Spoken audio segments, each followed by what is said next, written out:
Hero business man வீட்டில் இருந்து திருடிட்டு வந்த பணத்தை ஹீரோயினோ பார்த்துடுறாங்க. எல்லாத்தையும் எடுத்துட்டு போய் அவங்க கிட்டே கூட திருடுறது தப்புன்னு சொல்லி இவர் எடுத்துட்டு வந்த பொருள் எல்லாம் கொடுத்து அனுப்புறாங்க. போஸ்மேனும் சூசைட் லெட்டர்லாம் எழுதி வச்சுட்டு வேற ஒரு டெட் பாடி கொண்டு வந்து வீட்டில் போட்டுட்டு இவர் இறந்து போன மாதிரிலாம் செட் பண்ணிட்டு இருக்காரு. இவர் ரெடி பண்ணி வச்சிருந்த பாட்டில் எல்லாத்திலுமே கேண்டில் ஏற்றி வச்சிடறாரு.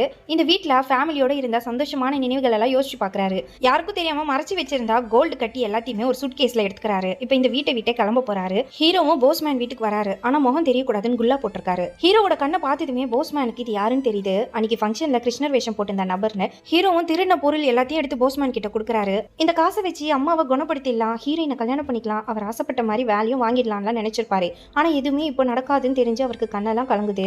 அந்த சேவ் மீ அப்படின்ற செடியை பார்த்ததுமே ஹீரோவுமே ஏதோ கஷ்டத்துல தான் திருடி இருப்பாருன்னு போஸ்மேன் புரிஞ்சுக்கிறாரு. வீட்டுக்குள்ள இருக்க பாட்டில்ஸ் எல்லாமே வெடிக்க ஆரம்பிக்குது. அதனால கையில இருக்க காசை ஹீரோ கிட்டே கொடுத்து எடுத்துட்டு போன்னு சொல்லிடுறாரு. போஸ்மேனும் அங்க வந்து எஸ்கேப் ஆயிடுறாரு. இப்ப வீடும் பத்திக்கிட்டு எரியுது.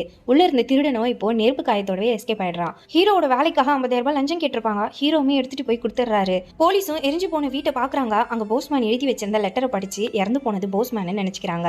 இப்ப ஹீரோக்கு கிடைக்க வேண்டிய கார்பரேஷன் வேலையும் கிடைச்சிருது. அதே நேரத்துல அவர் ஆசைப்பட்ட மாதிரி ஹீரோயினையும் கல்யாணம் பண்ணிக்கிறாரு. இப்ப அவங்க அம்மாவுக்குமே உடம்பு நல்ல குணமாகி இவருக்காக சமைச்செல்லாம் கொண்டு வராங்க. இது ஒரு சைலண்ட் பிலிம். இந்த படத்துல யாருமே ஒரு வார்த்தை கூட பேசாமலே சூப்பரா நடிச்சிருப்பாங்க. இந்த மூவி பிடிச்சிருந்ததுன்னா கமெண்ட் பண்ணுங்க.